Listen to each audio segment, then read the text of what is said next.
Hello everyone, स्वागत है बेटा आप सबका हमारे इस नए लेक्चर में एप्लीकेशन ऑफ डेरिवेटिव के। और बेटा आपको याद होगा कि हमारा जो लास्ट लेक्चर था उसमें हमने टेंजेंट एंड नॉर्मल पूरा का पूरा फिनिश कर दिया था और आज के लेक्चर में हमें मोनोटोनिसिटी स्टार्ट करना है। तो आज बेटा अगेन बहुत इंपॉर्टेंट लेक्चर होने वाला है। Monotonicity is a very important concept जो एप्लीकेशन ऑफ डेरिवेटिव में आता है और इससे गारंटीड है आपके मेंस और एडवांस में सवाल आने।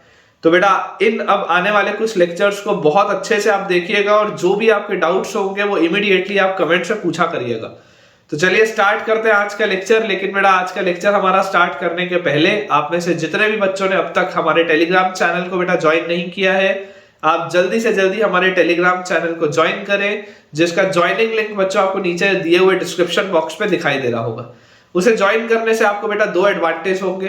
फर्स्ट एडवांटेज हमारा ये है कि क्योंकि बेटा मैं एक दिन में मल्टीपल लेक्चर्स पोस्ट करता हूं तो कई बार बच्चों से कोई ना कोई लेक्चर स्किप हो जाता है, दिखना बंद हो जाता है, जिसकी वजह से हो सकता है आपका कभी कोई लेक्चर छूट जाए।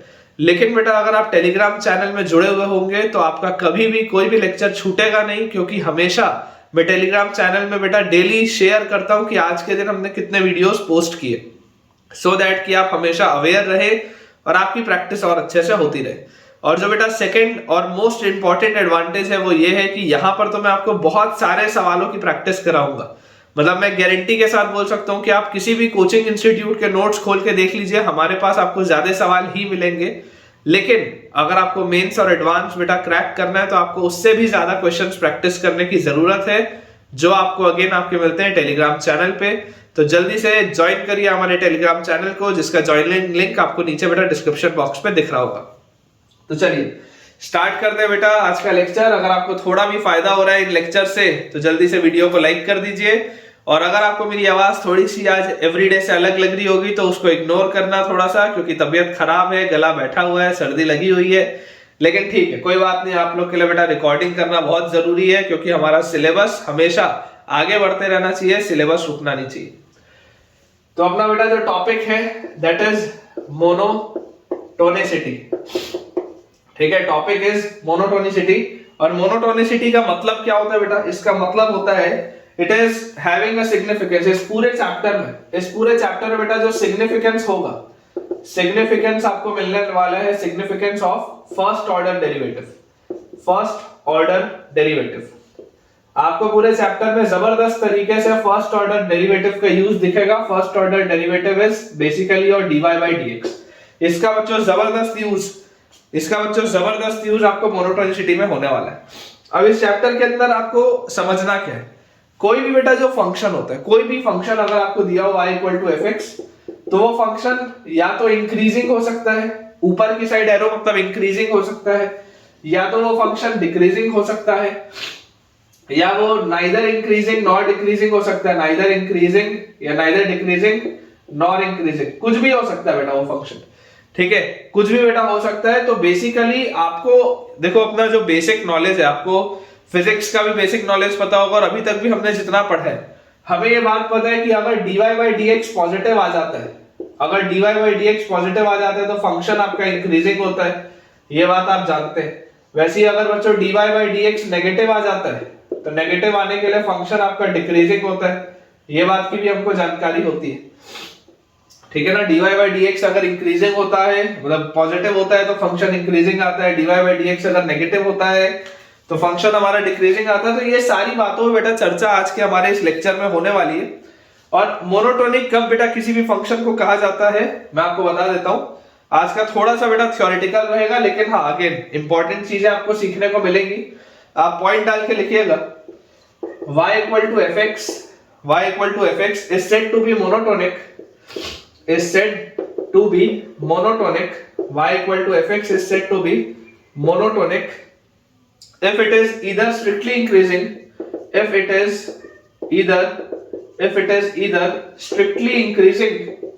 strictly increasing, या तो वो strictly increase ही हो रहा हो, if it is either strictly increasing or strictly decreasing। Monotonic बोलने का मतलब क्या है? मोनोटोनिक अपन बोलते हैं जनरली नॉर्मल भाषा में भी कि यार लाइफ बहुत मोनोटोनिक चल रही है, मतलब एक जैसी चल रही है। ठीक है, या तो इंक्रीज होती हुई चल रही है या तो डिक्रीज होती हुई चल रही है, कुछ भी नया नहीं हो रहा। इन जनरल अपन कई बार बेटा इस वर्ड का यूज करते हैं नॉर्मल डे में कि यार बहुत मोनोटोनस हो गया यार। तो बहुत मोनोटोनस मतलब बिल्कुल एक जैसा हो गया। तो आप अगर बेटा कोई भी फंक्शन मोनोटोनिक होगा तो मोनोटोनिक आप कब कहेंगे, either it will be strictly increasing और it will be strictly decreasing. या तो हमेशा इंक्रीज होता हुआ है फंक्शन, या बेटा हमेशा डिक्रीज होता हुआ आपके पास फंक्शन है। ठीक है, either it is strictly decreasing in its entire domain, in its entire domain, हर जगह जहां जहां पर भी आपका बच्चों फंक्शन डिफाइंड है, हर जगह either it is strictly increasing और इट इज स्ट्रिक्टली डिक्रीजिंग। जैसे मैं अगर बेटा आपको एग्जांपल दूं तो fx की वैल्यू e की पावर x आप ले लीजिए, ln x ले लीजिए, x + 2 ले लीजिए, इस तरीके के बेटा जो भी आपके पास फंक्शन होते हैं, ठीक है, x³ ले लीजिए, ये सारे के सारे फंक्शन क्या है, ये सारे के सारे फंक्शन इंक्रीजिंग है, दे आर ऑलवेज इंक्रीजिंग। आप देख सकते हो, देखो e की पावर x का ग्राफ आपके पास इस तरीके का आ जाता है, e की पावर x का ग्राफ। ln x का अगर आप ग्राफ देखेंगे तो this is the graph of ln x। x + 2 का बेटा अगर आप ग्राफ देखेंगे तो y = x + 2 का ग्राफ कैसे आ जाएगा, देखो y = mx + c, इस तरीके का आपके पास ग्राफ आ जाएगा। y = x³ का अगर बच्चों आप ग्राफ देखोगे तो x³ का ग्राफ कुछ ऐसा होता है आपके पास, ठीक है, इस तरीके का आपके पास x³ का ग्राफ होता है। तो आप देख सकते हैं ये फंक्शन जो है वो हमेशा इंक्रीज हो रहे हैं, वो फंक्शन बेटा कभी भी डिक्रीज नहीं हो रहे, दे आर ऑलवेज इंक्रीजिंग। ठीक है ना, these functions are always increasing, e की power x, ln x, x + 2, y = x³, ये सारे के सारे फंक्शंस क्या है, स्ट्रिक्टली इंक्रीजिंग है। तो ये तो हो गया स्ट्रिक्टली इंक्रीजिंग फंक्शंस। उसी तरीके से स्ट्रिक्टली बेटा डिक्रीजिंग भी हो सकते हैं फंक्शंस। देखिए स्ट्रिक्टली बेटा डिक्रीजिंग आपके पास किस तरीके से हो सकते हैं कि अगर मान लो मैं आपको दे दूं y = e⁻⁻x या -ln x या -x + 2 अगर हम बोल दें, ठीक है, या -x³ बोल दें, ये सारे functions they all are strictly decreasing, they all are strictly decreasing, कि वो हर जगह सिर्फ और सिर्फ डिक्रीज हो रहे हैं। ये फंक्शन बच्चों हर जगह सिर्फ और सिर्फ डिक्रीज हो रहे हैं। ठीक है, तो ऐसे फंक्शंस को आप कहते हैं मोनोटोनिक फंक्शंस, जो एक जैसे हो अपने पूरे डोमेन में, in their domain, in their entire domain, जो हर बार एक जैसे हो, ऐसे फंक्शंस को मोनोटोनिक बोलते हैं। मोनोटोनिक फंक्शंस या तो स्ट्रिक्टली इंक्रीजिंग होंगे या तो स्ट्रिक्टली बच्चों डिक्रीजिंग आपके पास आ जाएंगे। अब बेटा कुछ फंक्शंस ऐसे होते हैं जो नॉन मोनोटोनिक होते हैं। नॉन मोनोटोनिक बोलने का क्या मतलब है, अगर मान लो बच्चों मैं आपको बोलता हूं नॉन मोनोटोनिक फंक्शंस, तो नॉन मोनोटोनिक फंक्शंस बोलने का बेटा मतलब होता है कि जो हर समय इंक्रीज या डिक्रीज ना हो रहे हो, जिसमें इंक्रीमेंट और डिक्रीमेंट एक साथ हो रहा हो। जैसे मान लो अगर आपके पास बेटा मैं ग्राफ दे दूं y = लेट अस से अपन बोल देते हैं sin x, या y = अपन मान लो बच्चों बोल देते हैं cos x। ठीक है, ये वाले जो बेटा आपके पास ग्राफ आ गए, ठीक है, या आप इसमें बोल सकते हो y = mod x, या आप बोल सकते हो x², ये सारी फंक्शंस क्या है, they are non monotonic. Non monotonic मतलब कि ये हर जगह इंक्रीज या डिक्रीज ही हो रहे हो, ऐसा नहीं है, दोनों एक साथ होता है फीचर। जैसे sin x का बेटा अगर आप ग्राफ देखोगे तो ये आपके पास ग्राफ है sin x का, ठीक है। अब आप बेटा यहां पे बोल सकते हो कि this function in its entire domain, this function in its entire domain is non monotonic, कि अगर आप पूरे इसके डोमेन में बच्चों चेक करोगे तो ये कई बार इंक्रीज होगा, कई बार डिक्रीज होगा। तो अपने पूरे डोमेन में, इन its entire domain, in its entire domain अगर आप बच्चों बात करें तो sin x जो आएगा that is sin x is non monotonic, sin x is non monotonic. ये बात हमको बच्चों समझ में आती है। लेकिन बेटा मैं आपको बोल दूं कि अगर मैं सिर्फ और सिर्फ 0 से लेकर π/2 तक की बात करूं, but when x belongs to close bracket 0 से π/2, अगर बेटा मैं सिर्फ 0 से लेकर π/2 तक की बात करूं तो 0 से लेकर π/2 तक आपको ये फंक्शन सिर्फ कैसा दिख रहा है, दिस इज ओनली इंक्रीजिंग। तो sin x जो आपको दिखेगा वो इंक्रीजिंग दिखेगा। अगर मैं सिर्फ π/2 से लेकर बेटा 3π/2 तक बात करूं तो ये सिर्फ डिक्रीजिंग दिखेगा। फिर मैं 3π/2 से लेकर 2π तक बात करूं तो ये सिर्फ इंक्रीजिंग दिखेगा। लेकिन अगर मैं इसकी पूरी डोमेन में इसकी चर्चा करूं तो पूरी डोमेन में तो यार ये नॉन मोनोटोनिक हो जाएगा। वैसे ही बेटा आप cos x का भी ग्राफ देख सकते हैं, ये भी नॉन मोनोटोनिक है। mod x का भी बच्चों आप ग्राफ देख सकते हैं, this is the graph of mod x। तो यार mod x का भी ग्राफ क्या है, नॉन मोनोटोनिक है, यहां डिक्रीज हो रहा है, यहां इंक्रीज हो रहा है। ठीक है ना, इतने हिस्से में ये ग्राफ आपका इंक्रीज हो रहा है, इतने हिस्से में बच्चों आपका ग्राफ डिक्रीज हो रहा है। तो ऐसे आप बोलोगे कि y = mod x for x belonging to real number, this is not monotonic, this is not monotonic। but बेटा अगर मैं आपको ये बोल दूं कि for x greater than equal to 0, तो यार greater than equal to 0 के लिए तो this is an increasing function, for x less than equal to 0, less than equal to 0 के लिए it is a decreasing function। ठीक है ना। अगर आप डोमेन बेटा बदल दोगे तो फिर आप एक बार नेचर उसका अलग बोल सकते हो, लेकिन अगर आप पूरे डोमेन में बात करोगे तो अगर डिक्रीज और इंक्रीज दोनों हो रहा है, इसका मतलब ये नॉन मोनोटोनिक है। Same is the graph of y equal to X square also. बेटा आपको ये देखो, ये चीज पता है कि y equal to X square का ग्राफ इस तरीके का होता है, तो ये भी देखो यहाँ पे डिक्रीज हो रहा है फिर इंक्रीज हो रहा है। ठीक है, तो ऐसे वाले बेटा सारे जो फंक्शंस होते हैं जो कि फिक्स नहीं होते, जिसमें उतार चढ़ाव लगा हुआ है, तो ऐसे वाले फंक्शंस को बेटा बोला जाता है नॉन मोनोटोनिक। अब बेटा जो बहुत एक इंपॉर्टेंट सा आर्टिकल है, that is monotonicity of a function. Monotonicity of a function. Upon generally interval में तो बात करते ही हैं, लेकिन monotonicity of a function at a point, ठीक है, ये वाला बेटा एक ऐसा आर्टिकल है जो अभी जेई में टच नहीं हुआ है। ठीक है, अपन जनरली मोनोटोनिसिटी की बात करते हैं किसी इंटरवल में, किसी भी इंटरवल में बात करते हैं बेटा, लेकिन किसी भी पॉइंट पे आप कैसे बात करोगे, ये वाला आर्टिकल जेई में अभी तक आया नहीं है, लेकिन आ सकता है। ठीक है, monotonicity of a function at a point. तो आप समझने की बच्चों कोशिश करिए कि अगर आपके पास इस तरीके का कोई ग्राफ हो, अगर बच्चों हमारे पास कुछ इस तरीके का एक ग्राफ दिया हुआ हो, जिसमें कि मैं आपको बोल दूं कि this is the graph of y equal to fx। ठीक है, अब यहां पर बच्चों आपको समझना पड़ेगा कि this is x equal to a, this is x equal to a plus h and this is x equal to a minus h। ठीक है, ये x इक्वल टू a है, उसके आगे a प्लस h है और उसके पीछे a माइनस h है। और आपको देखो क्लियरली इसमें बेटा दिखाई दे रहा है कि ये जो फंक्शन है, ये फंक्शन को आप इंक्रीजिंग कब बोलोगे, ये फंक्शन को बच्चों आप इंक्रीजिंग बोलोगे कि f a minus h is less than f a। अगर मान लो बच्चों इस फंक्शन की वैल्यू a माइनस h पे जो भी है, अगर फंक्शन की वैल्यू a माइनस h पे a से छोटी है and f a is less than f a plus h, अगर मान लो फंक्शन की वैल्यू a पर जो भी है वो a प्लस h से छोटी है। क्या मैंने बोला, मैंने बेटा आपको बोला कि a माइनस h पे फंक्शन की वैल्यू जो है वो a से छोटी है और a पर जो उसकी वैल्यू है वो a प्लस h से छोटी है। तो अगर ये वाली चीज ट्रू हुई, अगर बेटा ये वाली चीज ट्रू हुई, तो देन आप बोल सकते हैं function is increasing at x equal to a। x equal to a पर बच्चों ये फंक्शन इंक्रीजिंग होगा। मैं किस पे बात कर रहा हूं, monotonicity of a function at a point. किसी भी पॉइंट पे अगर आपको बेटा मोनोटोनिसिटी चेक करना हो तो ये उसका तरीका होगा, which is very very very important. ठीक है, अगर आपके पास a माइनस h पे फंक्शन की वैल्यू a से छोटी हो गई और फंक्शन की वैल्यू a पर a प्लस h से भी छोटी हो गई, तो आप 100% ये वाली बेटा आप बात बोल सकते हैं कि fx जो होगा that will be an increasing function at x equal to a। ये वाली बात 100% श्योर हो जाएगी। सिमिलरली बेटा मान लो अगर मेरे पास इस तरीके का कोई ग्राफ आ जाता है, कुछ अगर बेटा मान लो मेरे पास इस तरीके का ग्राफ आ जाता है कि मैं आपको यहां पर बोलता हूं कि a माइनस h पर, यहां पर है मेरा फंक्शन, a पर बेटा मेरा फंक्शन यहां पर है और a प्लस h पर बच्चों मेरा फंक्शन यहां पर है। और मैं आपको बोल रहा हूं कि f a minus h, if f a minus h is greater than f a and f a is greater than f a plus h and f a is greater than f a plus h, तो बेटा आप ये देख सकते हैं कि a minus h पर value जो है वो a से बड़ी है और a वाली जो वैल्यू है वो a प्लस h से बड़ी है। तो 100% ये जो आपका बेटा फंक्शन होगा, 100% ये function will be decreasing at x equal to a।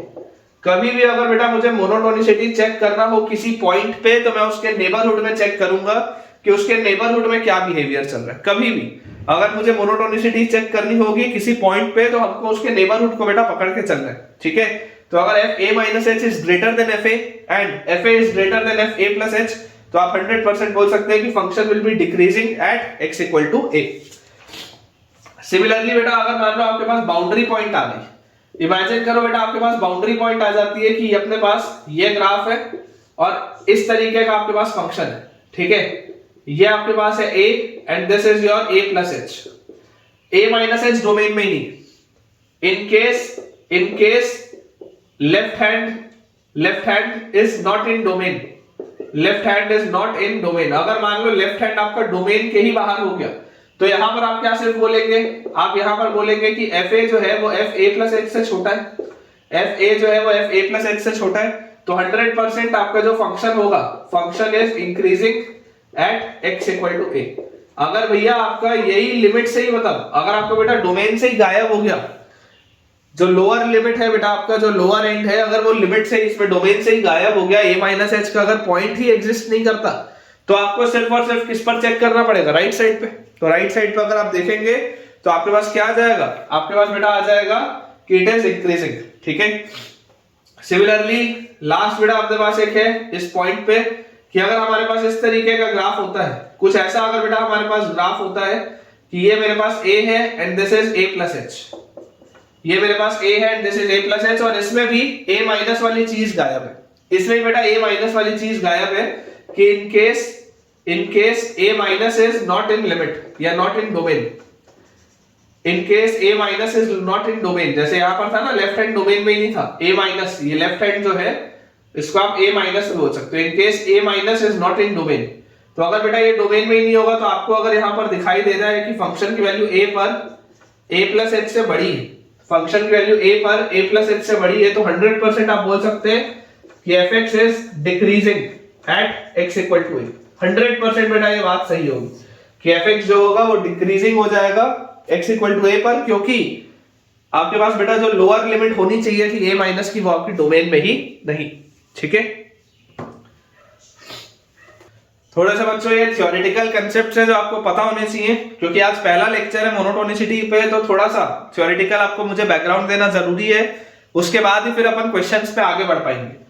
तो आप एक बेटा नोट डाल के लिखेंगे, नोट डाल के बेटा आप एक पॉइंट लिखेंगे कि monotonicity of fx, monotonicity of fx, monotonicity of fx at x equal to a, at x equal to a, किसी भी पॉइंट पे monotonicity is meaningful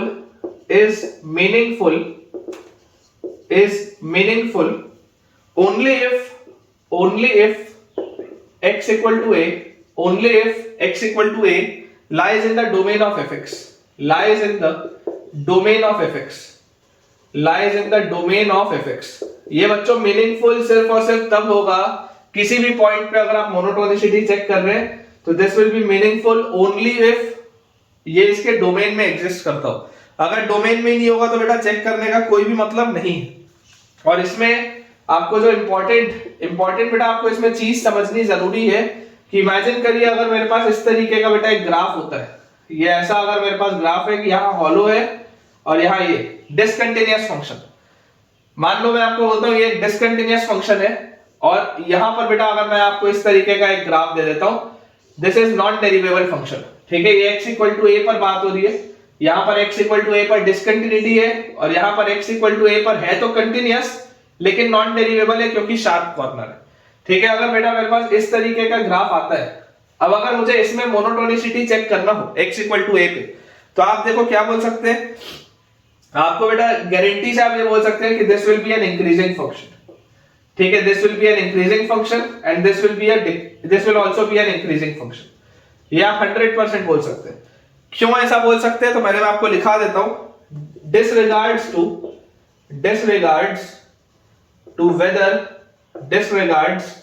to whether the function is non-derivable, to whether the function is disregards to whether the function is non-derivable और discontinuous, कोई फर्क नहीं पड़ता है बेटा आपका फंक्शन नॉन डेरिवेबल हो या डिसकंटिन्यूअस हो, it does not matter. Disregards to whether the function is non derivable और डिसकंटिन्यूअस, अगर आपका जो बेसिक डेफिनेशन है, बेसिक डेफिनेशन क्या है, if f a minus h is less than f a is less than f a plus h, this implies function is increasing, and if a minus h is greater than f a is greater than f a plus h implies function is decreasing। Clear, एकदम clear सी बात है।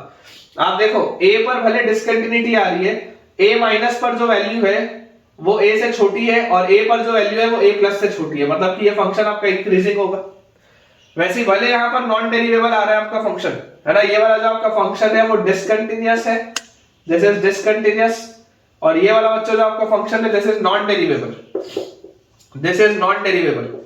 आपको दिखाई दे रहा है discontinuity भी है इसमें नॉन डेरिवेबिलिटी भी है, लेकिन आपको सिर्फ अपने बेसिक डेफिनेशन को पकड़ के चलना है। देखो a माइनस पर वैल्यू छोटी है, a पर वैल्यू उससे बड़ी है और a प्लस पर वैल्यू सबसे बड़ी है, इसका मतलब आपका फंक्शन जो होगा वो इंक्रीजिंग होगा। इससे कोई भी फर्क नहीं पड़ता कि मेरा फंक्शन डिसकंटिन्यूअस है या नॉन डेरिवेबल है। ठीक है, if F A minus H is less than F A is less than F A plus H, मतलब आपका फंक्शन इंक्रीजिंग होगा। And if F A minus H is greater then F A is greater then F A plus H, तो मतलब इसका आपका बेटा जो function होगा वो डिक्रीजिंग होगा।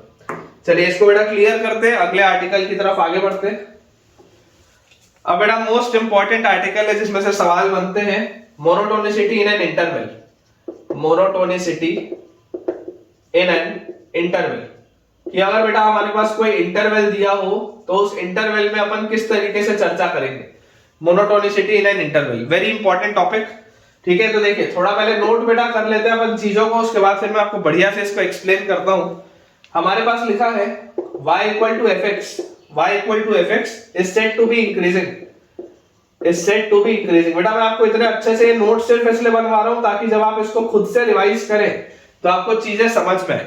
y equal to f x is said to be increasing in open interval a to b, is said to be increasing in open interval a से b if x1 less than x2 double implies, if x1 less than x2 double implies fx1 less than fx2 double implies fx1 less than fx2 for all x1 x2 belonging to a to b।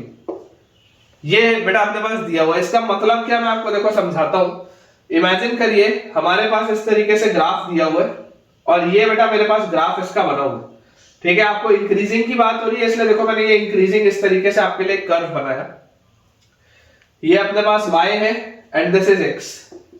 अब आपको देखो क्या बोल रहा है कि अगर आपके पास बेटा आप इंटरवल a से b में बात करें, अगर आप बच्चों इंटरवल a से b में बात करें तो a से b में आप इसको इंक्रीजिंग कब कहेंगे? आप a से b में इसको इंक्रीजिंग बेटा तब कहेंगे कि अगर आप a से b के बीच में कोई भी x1 और x2 ले लें। आप a से b के बीच में बच्चों कोई भी x1 और x2 ले ले, अगर x1 x2 से छोटा है, अगर x1 x2 से छोटा है तो 100% fx1 जो होगा वो fx2 से छोटा ही होगा। अगर x1 x2 से छोटा है तो 100% fx1 fx2 से छोटा ही होगा। और ये डबल इंप्लाइज का क्या मतलब है कि अगर उल्टा भी हो गया, अगर आप वाइस वर्सा भी ले लिए कि अगर fx1 fx2 से छोटा है, अगर fx1 fx2 से छोटा है तो x1 x2 से छोटा होगा। दोनों साइड से रिलेशन वैलिड है। अगर x1 x2 से छोटा है तो दिस इंप्लाइज fx1 fx2 से छोटा होगा। और इसका डबल इंप्लीकेशन रिवर्स साइड क्या है कि अगर fx1 fx2 से छोटा है तो उसका मतलब x1 भी x2 से छोटा होगा। And this is true for all x1 x2 belonging to a to b। This is true for all x1 x2 belonging to a to b, कि आपके पास बेटा आप x1 और x2 कुछ भी ले लो a और b के बीच में, आप x1 और x2 कुछ भी ले लो a और b के बीच में, अगर ये चीज ट्रू है तो आपका बेटा जो फंक्शन होगा वो 100% क्या आ जाएगा, your function will B 100% N increasing function. ठीक है, ये जो बेटा अपन ने चीज लिखी है this is true, this is true for any function, true for any function. कोई भी आपके पास अगर इंक्रीजिंग फंक्शन आ रहा है तो बेटा ये जो रिलेशन होगा दिस विल बी ट्रू। ठीक है, ये एक जनरल रिलेशन है जो हमको आइडिया होना चाहिए जिस बात का कि आप कोई भी फंक्शन ले ले, कैसा भी फंक्शन ले ले, उसमें ये हमेशा ट्रू होगा। ठीक है, चलिए नोट बेटा डाल के आप एक पॉइंट लिखेंगे, नोट डाल के बच्चों आप एक पॉइंट लिखेंगे कि for a differentiable function, for a differentiable function, for a differentiable function, कोई भी बच्चों अगर हमारे पास मान लो डिफरेंशिएबल फंक्शन आता है, इफ fx इज इंक्रीजिंग, क्योंकि अपने पास मैक्सिमम टाइम जो फंक्शन आएंगे वो डिफरेंशिएबल आएंगे। If fx is increasing in open interval a to b, in open interval a to b, then f dash x, आपको पता है अगर fx इंक्रीजिंग होता है तो f dash x पॉजिटिव होता है। लेकिन बेटा यहां पर आपको मैं एक चीज बताना चाहूंगा कि इक्वालिटी भी हो सकती है। ठीक है, इक्वालिटी भी हो सकती है, इसलिए मैं यहां पे स्टार लगा देता हूं। हम जनरली हमेशा आज तक क्या पढ़ते हैं, हम हमेशा ये पढ़ते हैं कि अगर फंक्शन इंक्रीजिंग है तो f dash x पॉजिटिव होगा, अगर फंक्शन डिक्रीजिंग है तो f dash x नेगेटिव होगा। लेकिन बेटा आपको ये समझना पड़ेगा कि इंक्रीजिंग के केस में f dash x can be equal to 0 also. क्यों इक्वल टू 0 अभी मैं आपको समझाता हूं। ठीक है, f dash x can be greater than और equal to 0 for all x belonging to a to b। ठीक है, for all x belonging to a to b and f dash x equal to 0, f dash x equal to 0 should not, f dash x equal to 0 should not form an interval, should not form an interval। ठीक है, इसका क्या मतलब बच्चों मैं आपको समझाता हूं। ठीक है, ये बहुत इंपॉर्टेंट नोट पॉइंट है। आप चाहे तो इसमें 3 4 5 जितने आपको स्टार लगाने आप लगा सकते हैं। बहुत इंपॉर्टेंट नोट पॉइंट है, क्योंकि इस एक इक्वालिटी की वजह से बच्चों का सवाल गलत हो जाता है।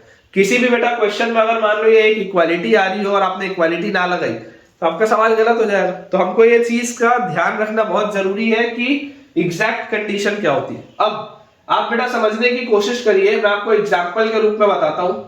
मान लो बेटा अपने पास इस तरीके का एक ग्राफ है कि ये ऐसा इंक्रीजिंग है, फिर ऐसा कांस्टेंट है और फिर इंक्रीजिंग है। ये बेटा मेरा ग्राफ ऐसे इंक्रीजिंग है, फिर कांस्टेंट है, फिर इंक्रीजिंग है, ठीक है। और ये बेटा मैं इंटरवल ले रहा हूं from a to b, from a to b. अब आप क्लियरली बेटा इस बात को देख सकते हैं कि एफ डैश एक्स पॉजिटिव तो है, एफ डैश एक्स पॉजिटिव तो है, लेकिन यहां पर एफ डैश एक्स की वैल्यू क्या हो रही है, इस पूरे डोमेन में, इस पूरे इंटरवल में एफ डैश एक्स की वैल्यू 0 हो जा रही है। एफ डैश एक्स की वैल्यू इस पूरे इंटरवल में 0 हो जा रही है। तो ये जो ग्राफ है, this is not monotonic, this is not monotonic, this is not increasing. ये बेटा ग्राफ इंक्रीजिंग नहीं है, this is not an increasing curve. Rather इस कर्व को अभी अपन आज के लेक्चर में देखेंगे, अपन इसको देखेंगे, this is non decreasing curve, this is non decreasing curve, non decreasing curve, या इसको आप बोल सकते हैं increasing and constant, increasing and constant curve, इसको आप ऐसा ही बोल सकते हैं। Either it can be said as non-decreasing curve, या बच्चों इसको आप बोल सकते हैं increasing and constant curve भी also। और वही अगर मान लो बेटा मैं इस तरीके का आपके लिए ग्राफ बना दूं y equal to x cube का, अगर बेटा मैं आपके लिए इस तरीके का ग्राफ बनाऊं y equal to x cube का, इसको मैं थोड़ा सा और बेहतर बनाता हूं इस तरीके से, ठीक है। ये अपने पास बच्चों देखो ग्राफ लिखा हुआ, ये अपने पास इसका ग्राफ बना हुआ है y equal to x cube का। अब इस ग्राफ के लिए बेटा अगर आप ध्यान से थोड़ा ऑब्जर्व करेंगे, ठीक है, this is the graph of y equal to x cube. तो इसके लिए dy बाई dx क्या होगा, या जो f डैश x होगा, f डैश x आपके पास आएगा 3x स्क्वायर। अब जरा सोच के देखो, आपको तो हमेशा क्या बोला जाता था, आपको हमेशा ये बोला जाता था कि f डैश x पॉजिटिव होना चाहिए। इसमें आप जरा सोच के देखो, at x equal to 0, at x equal to 0, f dash 0 will be equal to 0। देख लो, f डैश 0 तो 0 हो रहा है, पॉजिटिव तो नहीं आ रहा। हम तो हमेशा क्या पढ़े थे कि dy बाई dx हमेशा पॉजिटिव होना चाहिए इंक्रीजिंग फंक्शन के लिए, लेकिन y equal to x cube जो कि एक इंक्रीजिंग फंक्शन होता है, आप सबको पता है, बचपन से पढ़ते हैं कि y equal to x cube तो एक इंक्रीजिंग फंक्शन होता है। इस इंक्रीजिंग फंक्शन के लिए भी किसी एक पॉइंट पे बेटा अगर डेरिवेटिव 0 आ भी गया तो फर्क नहीं पड़ता। वही तो देखो लिखा है, if fx is increasing in interval a to b, तो f डैश x पॉजिटिव भी हो सकता है और f डैश x 0 भी हो सकता है।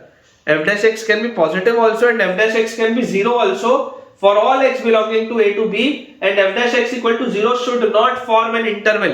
किसी एक आधे पॉइंट पे अगर उसका डेरिवेटिव 0 आ भी गया तो कोई फर्क नहीं पड़ता, डेरिवेटिव इक्वल टू 0 पूरे इंटरवल में कहीं नहीं आना चाहिए। ये वाले कर्व में देखो बेटा, इतने बड़े इंटरवल में आपके पास क्या आ रहा है, इतने बड़े इंटरवल में इसका डेरिवेटिव 0 आ रहा है, तो ये इसलिए क्या है, this is not increasing function. लेकिन यहां पर बेटा एग्जैक्ट 0 पर ही इसका डेरिवेटिव 0 आ रहा है। अगर आप थोड़ा सा भी 0 प्लस लोगे तो इसका डैश जो आएगा वो पॉजिटिव आएगा, अगर आप थोड़ा सा भी 0 माइनस लोगे तब भी इसका डैश जो आएगा वो पॉजिटिव आएगा। तो आपका फंक्शन है इंक्रीजिंग, आपका बेटा फंक्शन इंक्रीजिंग है सिर्फ एक पॉइंट पे, सिर्फ एक बेटा छोटे से पॉइंट पे x इक्वल टू 0 पर ये एक बार के लिए बस 0 हो रहा है, बाकी तो इंक्रीजिंग है। ठीक है, जैसे जैसे बेटा अपन आगे बढ़ेंगे मैं आपको ये एक नोट पॉइंट पे भी चीज लिखाऊंगा कि इंक्रीजिंग फंक्शन के लिए डेरिवेटिव की वैल्यू 0 आ भी सकती है। अगर उसके लेफ्ट साइड में और राइट साइड में अगर उसके डेरिवेटिव की वैल्यू पॉजिटिव है तो अगर x इक्वल टू a पर उस डेरिवेटिव की वैल्यू 0 आ भी गई तो कोई फर्क नहीं पड़ेगा। ठीक है, ऐसे पॉइंट्स को जनरली पॉइंट ऑफ इन्फ्लेक्शन बोलते हैं। ये सारी चीजें अपन पढ़ेंगे, बिल्कुल आप मत घबराइए। ठीक है, लेकिन आप इस ग्राफ में स्टार लगा के लिख लीजिए, आप बच्चों इस ग्राफ में स्टार बना के रख लीजिए कि इंक्रीजिंग बेटा फंक्शन के लिए डेरिवेटिव कैन बी 0 आल्सो। बस इंपॉर्टेंट बात यह है कि डेरिवेटिव जो 0 होगा वो पूरे इंटरवल में नहीं होना चाहिए, किसी एक आधे पॉइंट पे अगर डेरिवेटिव 0 हो भी गया तो फर्क नहीं पड़ता, प्रोवाइडेड उसके लेफ्ट साइड में और राइट साइड में जो डेरिवेटिव होगा इट शुड बी पॉजिटिव। तो आप देख सकते हैं जैसे आप यहाँ पर 0 माइनस डालोगे तब भी ये पॉजिटिव आएगा, अब बेटा जैसे 0 प्लस डालोगे तब भी पॉजिटिव आएगा। तो अगर 0 पर इसकी वैल्यू 0 हो भी गई तो कोई भी इसमें दिक्कत की बात नहीं। सो बेटा अपन ने मोनोटोनिसिटी में पहला वाला देख लिया जो कि स्ट्रिक्टली इंक्रीजिंग था। अब अगर अपन बात करें स्ट्रिक्टली डिक्रीजिंग के लिए, स्ट्रिक्टली डिक्रीजिंग के लिए अगर हम बात करें कि y equal to f x, y equal to f x is said to be, y equal to f x is said to be decreasing in interval a to b, y equal to f x is said to be decreasing in interval a to b। अब इसमें भी देखो same approach से बेटा मैं आपको बोल रहा हूं, if for x1 less than x2, if for x1 less than x2, double implies fx1 greater than fx2 for all x1, x2 belonging to the interval a to b। Same तरीके से basically अगर decreasing function होगा तो inequality का sign reverse हो जाएगा। if x1 is less than x2, double implies fx1 will be greater than fx2 for all x1, x2 belonging to a to b। या इसको आप ऐसा भी बोल सकते हो, और आप बेटा इसको ऐसा भी लिख सकते हो कि for x1 greater than x2 double implies fx1 is less than fx2। एक ही बात है, अगर ये ग्रेटर होगा तो ये स्मॉलर होगा, बात एक ही है, ठीक है। For all x1, x2 belonging to a to b, ठीक है। ये बच्चों अपने पास होता है। एंड अगेन दिस स्टेटमेंट को भी बेटा अगर आपको प्रूव करना हो तो बहुत इजीली बच्चों, अगर आप एक डिक्रीजिंग फंक्शन ले लें, अगर आप बेटा एक स्ट्रिक्टली डिक्रीजिंग फंक्शन ले लें तो देखो ये आपके पास आ गया x इक्वल टू a, ये हमारे पास आ गया x इक्वल टू b, और यहां पर ले लेते हैं कोई पॉइंट x1, यहां पर बच्चों ले लेते हैं कोई पॉइंट x2। अब क्लियरली हमको क्या दिख रहा है, क्लियरली हमको दिख रहा है x1 is less than x2, x1 जो है वो x2 से छोटा है। लेकिन अब बेटा देख लो fx1 जो है वो fx2 से बड़ा है, fx1 जो है वो fx2 से बड़ा है, ठीक है। fx1 is greater then fx2, clearly आपको ये चीज दिखाई दे रही, ठीक है। तो अगर इस तरीके की बेटा अगर हमारे पास कंडीशन आ जाती है तो ये आपके पास क्या आ जाएगा, स्ट्रिक्टली डिक्रीजिंग फंक्शन आ जाएगा। And this is also true for any function, this is also true for any function, ठीक है बेटा। हमारे पास चाहे कोई भी फंक्शन आ जाए उसके लिए ये चीज ट्रू होगी। This is also true for any function. आपके पास कोई भी जनरल, ये सारी जनरलाइज स्टेटमेंट्स है, इंक्रीजिंग का, डिक्रीजिंग का, नॉन इंक्रीजिंग का, नॉन डिक्रीजिंग का, कांस्टेंट फंक्शन का, सबका जनरलाइज स्टेटमेंट है और इस पे सवाल बनते हैं, ठीक है। बहुत इंपॉर्टेंट आर्टिकल चल रहा है which is monotonicity of a function in an interval, ठीक है। तो इसमें देखिए अगर मान लीजिए बेटा मैं आपको बोलता हूं for a differentiable function, for a differentiable function, अगर मान लो बच्चों मेरे पास कभी एक कोई डिफरेंशिएबल फंक्शन आ गया जो कि आएगा, अगर हमारे पास बच्चों डिफरेंशिएबल फंक्शन आ गया तो आप क्लियरली ये बोल सकते हैं, जैसे उसमें भी इक्वालिटी आपने लगाई थी for a differentiable function if fx is decreasing, if fx is decreasing in open interval a to b, if fx is decreasing in open interval a to b, then f dash x जो होता है, हमने हमेशा बच्चों ये बात पढ़ी है, हमने हमेशा ये बात बच्चों पढ़ी है कि f dash x जो होता है वो नेगेटिव होना चाहिए, f dash x should be less than 0 अगर आप डिक्रीजिंग फंक्शन चाहते हैं तो। लेकिन इसमें भी क्या आएगा, लेस देन और इक्वल टू 0। ये इक्वालिटी की वजह से बच्चों का सवाल गलत हो जाता है, ठीक है। तो स्टार लगा लेंगे, इक्वालिटी भी आ सकती है। f dash x should be less than or equal to 0 for all x belonging to open interval a to b, for all x belonging to open interval a to b, and again वैसे ही f dash x equal to 0 should not, f dash x equal to 0 should not form an interval।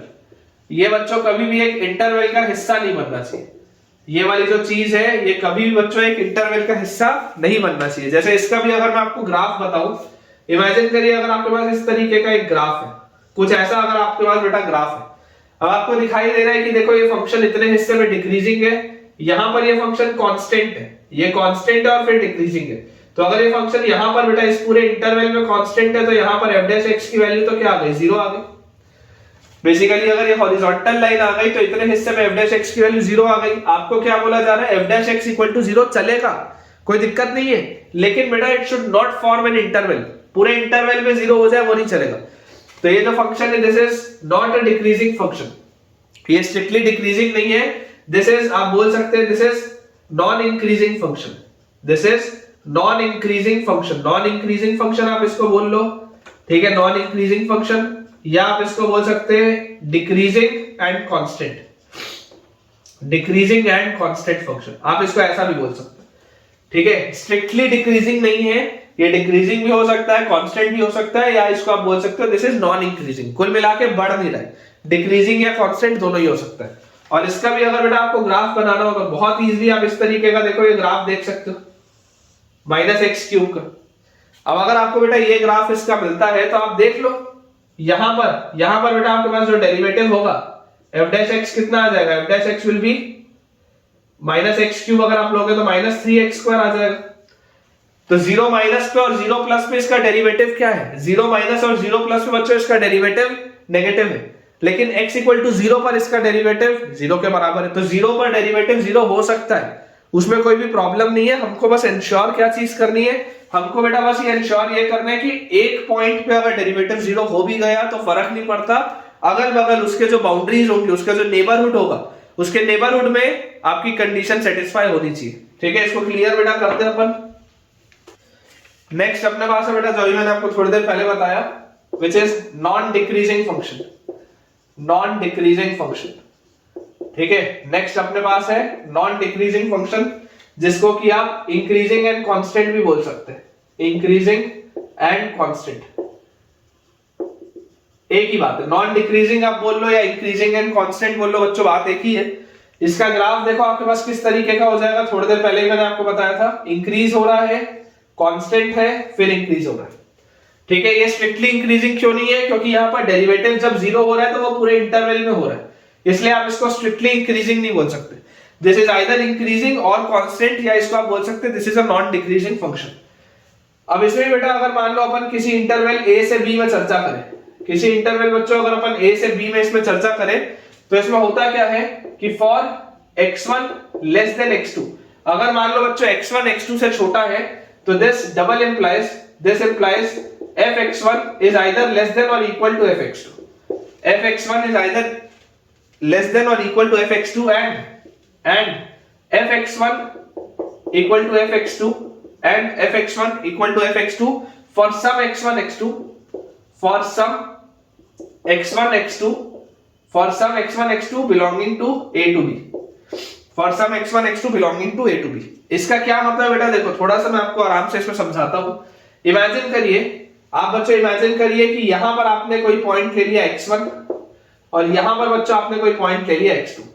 तो आपको clearly दिख रहा है कि अगर x1 x2 से छोटा है, if x1 is less than x2, तो 100% fx1 fx2 से छोटा होगा या उसके बराबर होगा, 100% fx1 fx2 से छोटा होगा या उसके बराबर होगा। तो आपको यहां पर दिख रहा है उससे छोटा है। यही आप इमेजिन करो अगर आप यहां पर ना लेकर यहां पर बेटा अगर आपने नहीं लिया होता और आपने ये x1 x2 को बीच में लिया होता, यहां पर अगर आपने लिया होता, इसको आपने बोल दिया होता x1, इसको आपने बच्चों बोल दिया होता x2, अगर हमने ये चीज बोली होती, तो यहां पर देखो क्लियरली आपको दिख रहा है x1 is less than x2, और इस भी केस में देखो fx1 जो है वो fx2 के बराबर ही है। तो ये वाली कंडीशन तो सेटिस्फाई हो गई ना, लेस देन और इक्वल टू वाली। fx1 जो होगा वो fx2 से छोटा भी हो सकता है और उसके बराबर भी हो सकता है, उससे बड़ा कभी नहीं हो सकता। अगर आपका फंक्शन इंक्रीजिंग एंड कांस्टेंट है और अगर x1 x2 से छोटा है, तो fx1 fx2 से छोटा ही होगा या उसके बराबर होगा, और कहीं ना कहीं पर बराबर भी होगा, जरूरी नहीं है हर जगह छोटा ही हो, कहीं ना कहीं पर बराबर भी होगा। ये इसका मतलब है कि and fx1 is equal to fx2 for some x1 x2 belonging to a to b, कहीं ना कहीं पर बेटा बराबर भी होगा। क्यों, अगर मान लो ये वाली कंडीशन गलत हो गई, अगर मान लो मैं आपको बोल देता हूं कि हर x1 fx1 fx2 से छोटा ही है, तब तो आपका फंक्शन इंक्रीजिंग हो जाता। अगर बेटा पूरे ग्राफ में ऐसा कभी भी ना हो कि fx1 और fx2 बराबर हो रहे हैं for x1 less than x2, तब तो आपका ग्राफ क्या हो जाता, इंक्रीजिंग हो जाता। लेकिन अगर आप चाहते हैं that this is increasing and constant, तो इंक्रीजिंग एंड कांस्टेंट कब होगा, जब पूरे ग्राफ में कभी ना कभी ऐसे दो x1 x2 आपको मिलेंगे जिसमें कि when x1 is less than x2, तो fx1 will be either equal to fx2 और fx1 will be lesser than fx2। ये चीज बच्चों होनी निश्चित है। ठीक है, इसका अगर आप एग्जांपल चाहे तो इसका एग्जांपल देखो मैं आपको दे देता हूं, सिग्नम x। ठीक है, इसका बच्चों अपन एग्जांपल ले लेते हैं सिग्नम x।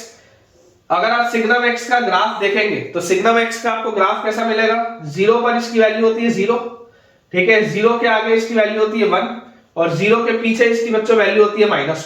ये इसका ग्राफ है, this is the graph of signum x। ये आपका x एक्सिस है, आपका y एक्सिस है, this is x axis, y axis, this is 1 and this is -1। यहां पर ये 0 पर इसकी वैल्यू 0 है, 0 प्लस पर इसकी वैल्यू पॉजिटिव है, 0 माइनस पर इसकी वैल्यू -1 है।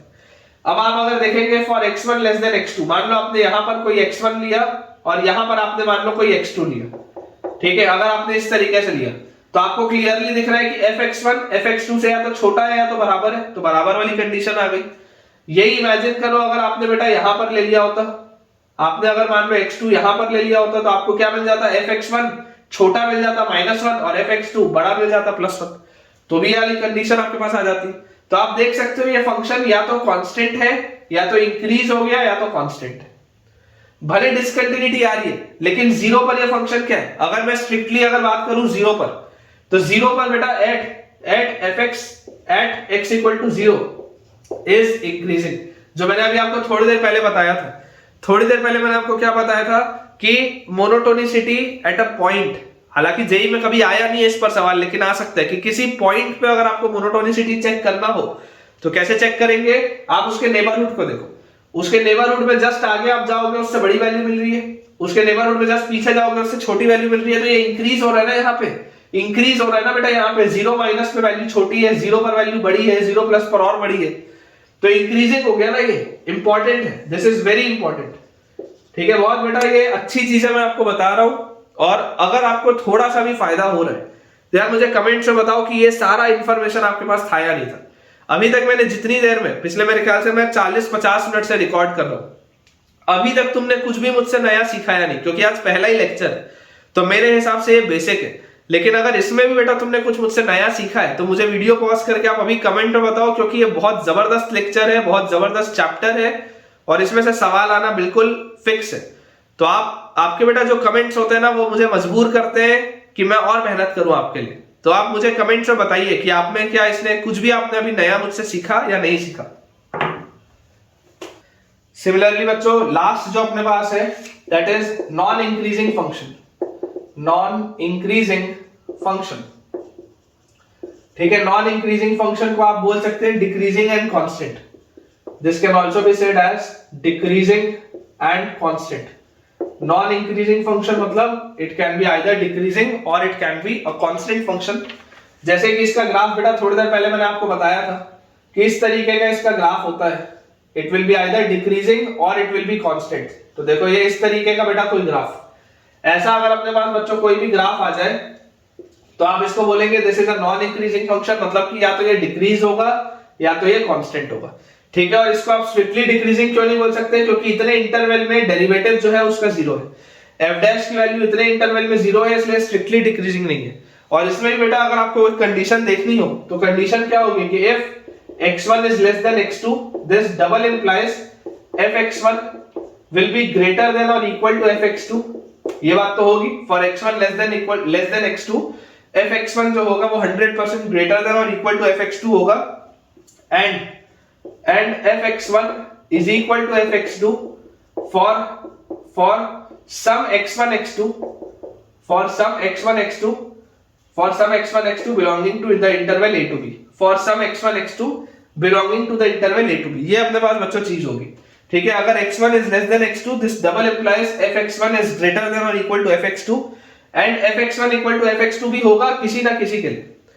अगर x1 x2 से छोटा है, जैसे मान लो बेटा ये अगर आपने इंटरवल ले लिया फ्रॉम a टू b, तो इस इंटरवल में आपको क्लियरली दिख रहा है कि अगर आप यहां पर मान लो x1 लेते हो और यहां पर बच्चों अगर आप x2 लेते हो और आपको दिख रहा है कि x1 is less than x2, तो x1 अगर x2 से छोटा है तो fx1 जो होगा वो 100% fx2 से बड़ा होगा या उसके बराबर भी हो सकता है। और बराबर वाले भी आपके पास बेटा कभी ना कभी पॉइंट आएंगे ही आएंगे। अगर आप चाहते हैं कि this is a decreasing and a constant function, तो आपके पास बेटा बराबर वाले भी पॉइंट्स आएंगे कि अगर x1 और x2 दोनों ही इधर लाए कर गए तो आप देख सकते हैं कि x1 x2 से छोटा तो जरूर है लेकिन fx1 जो है वो fx2 के बराबर है। तो ये जो कंडीशन होती है बेटा, this is the condition of decreasing and a constant function. Again बहुत इंपॉर्टेंट बेटा ये प्रोफाइल। चलो बेटा, आप क्वेश्चन सॉल्व करने के पहले, थ्योरी अपन ने बहुत सारी कर ली, अब सवालों को सॉल्व करने के पहले एक मैं लास्ट आपको चीज बता देता हूं, क्रिटिकल पॉइंट्स क्या होते हैं। ऑल्दो आपको ऑलरेडी पता है क्लास 11th के नॉलेज से। तो क्रिटिकल पॉइंट्स बच्चों वो पॉइंट्स होते हैं, critical points are the points, critical points are the points in the domain where f dash x is equal to 0। बेटा वो सारे पॉइंट्स जहां पर डेरिवेटिव की वैल्यू 0 हो रही हो, वो सारे पॉइंट्स जहां पर डेरिवेटिव की वैल्यू बच्चों 0 हो रही हो उसे कहा जाता है उसके क्रिटिकल पॉइंट्स। ठीक है, जैसे आप एक नोट डाल के लिख लीजिए ये लास्ट चीज है, इसके बाद हम सवालों की प्रैक्टिस चालू करेंगे, क्योंकि जितनी बैकग्राउंड आपको स्टोरी बेटा बांधनी थी मैंने बांध दी। अगर मान लो आपके पास f डैश x की वैल्यू, f डैश x की बच्चों वैल्यू अगर आपके पास आ जाती है x माइनस x1, मान लो f डैश x की वैल्यू हमारे पास आ जाती है x minus x1 into x minus x2। मान लो अगर आपके पास f डैश x की वैल्यू आ जाती है x minus x1 into x minus x2, और आपको ये दिख रहा है कि x1 is less than x2, तो आप नंबर लाइन में क्या करेंगे, क्रिटिकल पॉइंट्स को प्लॉट करेंगे। ठीक है, आपको दिख रहा है ये इसका डेरिवेटिव है ना, fx नहीं लिखा हूं, डेरिवेटिव लिखा हूं कि f डैश x जो है वो x minus x1 into x minus x2। तो आप बेटा जरा सोच के देखिए, जब आप x2 से बड़ी कोई भी वैल्यू लेंगे तो x2 से बड़ी कोई भी वैल्यू के लिए ये हमेशा इंक्रीजिंग होगा। अगर आप x2 से बड़ी बच्चों कोई भी वैल्यू लेंगे तो 100% आप ये बोल सकते हैं कि ये पूरी चीज f डैश x पॉजिटिव आएगा, तो आपका फंक्शन क्या होगा, इंक्रीजिंग आएगा। ठीक है, ये फंक्शन आपका इंक्रीजिंग आ जाएगा। उसके बाद x1 से x2 के बीच में, तो x2 से तो छोटा हो लेकिन x1 से बड़ा हो, x1 से बड़ा होगा तो ये पॉजिटिव ये नेगेटिव, तो यार ये डिक्रीजिंग आएगा। यहाँ पे इतने हिस्से में ये क्या आएगा, डिक्रीजिंग आएगा आपके पास। और उसके बाद अगर आप x1 से भी छोटा ले लेते हैं तो ये भी नेगेटिव और ये भी नेगेटिव, तो ये पूरा पॉजिटिव आएगा, तो यार ये फिर इंक्रीजिंग होगा। ये अपने को बेटा पाथ समझना बहुत ज्यादा जरूरी। ठीक है, कि इंक्रीजिंग और डिक्रीजिंग आप कैसे देख रहे हैं, तो बेसिकली जहां जहां पर भी f डैश x पॉजिटिव आएगा या इक्वल टू 0 आएगा वहां इंक्रीजिंग हो जाएगा, और जहां पर बच्चों f डैश x नेगेटिव या इक्वल टू 0 आ जाएगा वहां पर वो डिक्रीजिंग आ जाएगा। ठीक है, तो इसको बस अपने को ध्यान रखना है। और आंसर लिखने का जो तरीका होता है, आंसर लिखने का तरीका क्या होता है, इंक्रीजिंग इन माइनस इंफिनिटी से लेकर x1 यूनियन x2 से लेकर इंफिनिटी। इसका आंसर आप कैसे लिखेंगे, इंक्रीजिंग कहां पर है, माइनस इंफिनिटी से x1 यूनियन x2 से इंफिनिटी, एंड डिक्रीजिंग इन कहां पे, डिक्रीजिंग है x1 से लेकर x2, डिक्रीजिंग है बच्चों ये x1 से लेकर x2। ठीक है, ये वाली चीज का बस अपने को ध्यान रखना है। तो अब इतने के साथ बेटा अपन सवाल की प्रैक्टिस चालू कर सकते हैं। देखिए क्वेश्चन अपने पास पहला लिखा हुआ है, सवाल अपने पास क्या दिया है, कंप्यूट द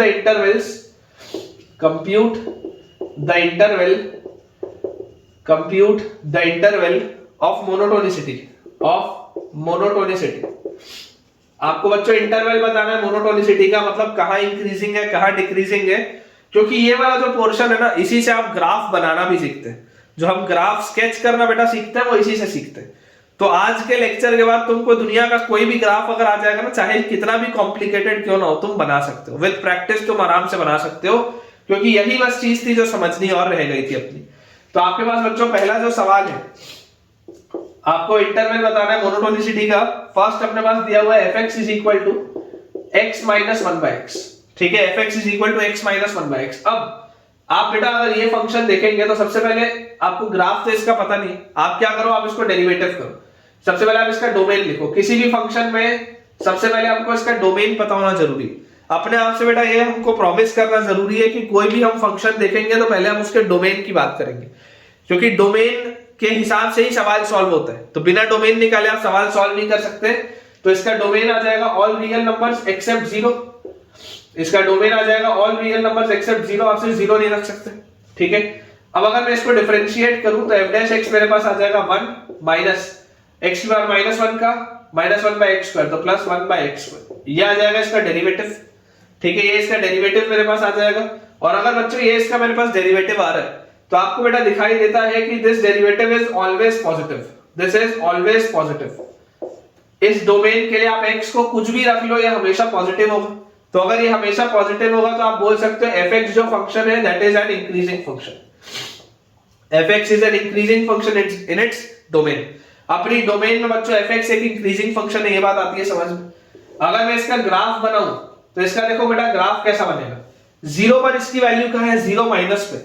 अगर आप 0 माइनस पर इसकी वैल्यू निकालने की कोशिश करोगे तो 0 माइनस पे this will B negative infinity. ठीक है, 0 माइनस पे ये नेगेटिव इंफिनिटी और पे तो माइनस साइन, ये पूरी चीज पॉजिटिव इंफिनिटी की तरफ जाएगी, ये पूरी चीज पॉजिटिव इंफिनिटी की तरफ जाएगी। और 0 प्लस पे बेटा ये आपके पास आ जाएगा positive infinity with minus sign, तो ये पूरी चीज नेगेटिव इंफिनिटी की तरफ जाएगी 0 प्लस पे। और उसके बाद अगर आप मान लो माइनस इंफिनिटी की साइड से जाओ, अगर आप बच्चों नेगेटिव इंफिनिटी की तरफ जाओ तो नेगेटिव इंफिनिटी में देखो आपको इसमें क्या चीज दिख रही है, नेगेटिव इंफिनिटी अगर आप यहां पर रखोगे तो ये आपके पास पूरी चीज किसकी तरफ जाएगी, 0 की तरफ। और ये आपके नेगेटिव इन्फिनिटी की तरफ। तो नेगेटिव इन्फिनिटी में ये पूरी चीज नेगेटिव इन्फिनिटी की तरफ जा रही है। ऐसा इसका ग्राफ आना चाहिए कुछ इस तरीके का। और अगर आप यहाँ पर पॉजिटिव इन्फिनिटी रखो, x की जगह इन्फिनिटी रखोगे तो ये पूरा 0 की तरफ जाएगा और ये पूरा इनफाइनाइट की तरफ। तो ये इस तरीके का बच्चों अपने पास ग्राफ आना चाहिए कुछ, ठीक है। अंदाजे से देखो मैंने इसका ग्राफ बनाया है। आपको अगर ग्राफ खींचने में थोड़ा भी तकलीफ जाए तो आप बच्चों कमेंट में मुझसे पूछ सकते हैं। ये मैंने इसका ग्राफ आपके लिए बना दिया, ठीक है। और इसकी वैल्यू देखो 0 कब होगी, तो इस पूरे की वैल्यू अगर आप 0 बोले, इसको मैं थोड़ा सा और अच्छे से बना लेता हूं, हालांकि अच्छे से ही बना था लेकिन चलो इस तरीके से, ठीक है। इस तरीके से अपने पास बेटा ये ग्राफ इसका ऐसे आ जाएगा। अब इस पूरे की वैल्यू बताओ मुझे 0 कब आएगी, तो इस पूरे की वैल्यू 0 आएगी when x will be equal to 1 by x या x square will be equal to 1 या x की वैल्यू +1 और -1 पे। मतलब कि -1 पे इसकी वैल्यू 0 आएगी और +1 पर भी इसकी वैल्यू 0 आएगी। अगर आप 1 रखें या -1 रखें, इस पूरे की वैल्यू हमारे पास आ जाएगी 0 और ये इसका ग्राफ है। आप अगर -∞ रखोगे तो -∞ रखने पर ये पूरी चीज 0 की तरफ जाएगी और ये -∞ तो -∞ रखने पर आपका -∞ की तरफ जा रहा है। अगर आप इसकी जगह +∞ रखोगे तो ∞ रखने पर ये पूरा 0 की तरफ और ये ∞ तो ये पूरी चीज इनफाइनाइट की तरफ जा रही है।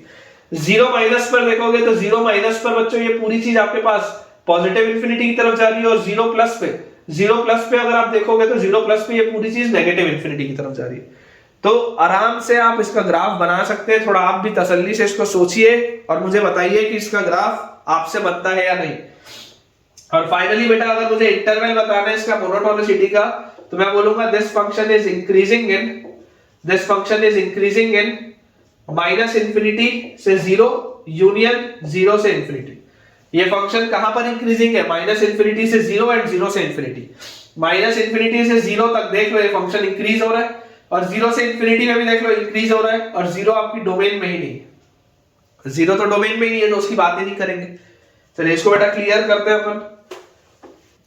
नेक्स्ट बच्चों अपने पास सवाल लिखा हुआ है, सेकंड क्वेश्चन है, अगेन वही है, कंप्यूट द इंटरवल, है ना। आपको मोनोटोनिसिटी का इंटरवल बच्चों बताना है। फंक्शन अपने पास लिखा हुआ है fx is equal to x square by e raise to the power x। fx is equal to x square by e raise to the power x। अब इसमें बच्चों अगर आप ध्यान से देखेंगे तो आपको बेसिकली सबसे पहले क्या लिखना है, डोमेन। तो इसका डोमेन क्या आएगा, इसका डोमेन अपने पास आ जाएगा ऑल रियल नंबर्स। आपको जो रखना है आप वो रख लो, रख सकते हैं, कोई दिक्कत की बात नहीं। मतलब आपका फंक्शन हर जगह डिफाइंड है। अब इसका अगर मुझे ग्राफ बनाना हो या अगर बेटा मुझे इसका मोनोटोनिसिटी चेक करना हो, ये अगर मुझे बताना हो कि कहां इंक्रीजिंग है कहां डिक्रीजिंग है, तो मैं बोलूंगा आप इसका डेरिवेटिव देखो। तो f' आपके पास क्या आ जाएगा, e की पावर x का होल स्क्वायर फिर e की power x as it is x square का 2x minus x square constant e की पावर x का e की पावर x, ये चीज अपने पास आएगी, ठीक है। और ये बेटा आप इसको अगर सिंपलीफाई करेंगे तो this will be 2x minus x square by e raise to the power x। e की पावर x न्यूमरेटर में से कॉमन लेके 1 से काट दो तो ये अपने पास आ जाएगा। और अगर मुझे मोनोटोनिसिटी चेक करना है तो this should be equal to 0, this should be equal to 0 बेटा, ठीक है। f' जो आपने लिखा हुआ है, अगर आपको मोनोटोनिसिटी चेक करना है तो दिस पूरे की वैल्यू 0 होनी चाहिए और अगर इसकी वैल्यू 0 होनी चाहिए तो इसको तो आप हटा सकते हो, इससे तो कोई फर्क नहीं पड़ रहा। तो हमारे पास आ जाएगा 2 into 2 minus x into x, this should be equal to 0। 2 minus x into x, this should be equal to 0। ये आपके पास आ रहा है f'। क्रिटिकल पॉइंट्स की अगर मैं बात करूं, क्रिटिकल पॉइंट्स, ठीक है। तो क्रिटिकल पॉइंट्स अपने पास कहां आ जाएंगे, जहां जहां पर f' 0 होता है। तो क्रिटिकल पॉइंट्स अपने पास बच्चों आएंगे 0 पे और 2 पे। क्रिटिकल पॉइंट्स अपने पास आएंगे at x equal to 0 and 2। x equal to 0 पर और 2 पे हमारे पास आएगा क्रिटिकल पॉइंट। तो अगर बेटा मैं इसमें नंबर लाइन अपनी बनाऊं और 0 प्लॉट करूं और 2 प्लॉट करूं, अब आप मुझे सोच के बताओ कि अगर आप 2 से बड़ा कोई भी नंबर रखते हो, 2 से बड़ा, तो 2 से बड़ा बच्चों कोई भी नंबर रखोगे तो ये पूरी चीज पॉजिटिव होगी, मतलब 2 के आगे तो ये फंक्शन आपका इंक्रीजिंग है, ठीक है। फिर 0 और 2 के बीच में अगर आप बेटा कुछ भी रखते हो, 0 से बड़ा लेकिन 2 से छोटा, एक सेकंड बेटा, एक सेकंड, थोड़ा सा गलती हो गया। यहां पर आप देखो, अगर आप 2 से बड़ा कुछ भी रखोगे तो ये पूरी चीज नेगेटिव आएगी। 2 से बड़े में ये पूरी चीज नेगेटिव आएगी। 0 और 2 के बीच में अगर आप 0 से बड़ा रखते हो लेकिन 2 से छोटा रखते हो तो ये पूरी चीज पॉजिटिव आएगी। और अगर आप बेटा 0 से छोटा रखते हो तो 0 से अगर आप छोटा रखोगे तो ये नेगेटिव हो जाएगा, लेकिन ये 0 से छोटे में पॉजिटिव रहेगा, तो ये पूरी चीज अगेन नेगेटिव हो जाएगी। तो ये ऐसा आएगा इसका ग्राफ, ठीक है, इस तरीके से बेटा आपका ग्राफ आएगा, मतलब कि this is increasing in 0 to 2 and decreasing, ये डिक्रीजिंग कहाँ है, डोमेन पूरा का पूरा है, तो डिक्रीजिंग इन -∞ से 0 यूनियन 2 से इंफिनिटी, -∞ से 0 यूनियन 2 से इंफिनिटी। ठीक है, एक बार इसको चेक कर लेता हूं मैं भी। तो डोमेन तो बेटा सारे रियल नंबर से बिल्कुल सही है। ठीक है, इंक्रीजिंग अपने पास आ रहा है 0 से 2 में, बिल्कुल करेक्ट अपन ने किया है, और डिक्रीजिंग आ जा रहा है -∞ से 0 यूनियन 2 से इंफिनिटी। बिल्कुल बेटा अपन ने सही बनाया है, ग्राफ भी अपन ने एकदम सही इसका प्लॉट किया। अब अगर मुझे इसका एग्जैक्ट बेटा ग्राफ देखना हो, ये तो मैंने ठीक है इंक्रीजिंग डिक्रीजिंग देखने के लिए कर दिया, अगर मुझे इसका एग्जैक्ट ग्राफ बनाना हो तो एग्जैक्ट ग्राफ कैसे बनेगा? तो एग्जैक्ट बेटा ग्राफ बनाने के लिए आप सबसे पहले देख लो कि आपके क्रिटिकल पॉइंट्स कहां पर है।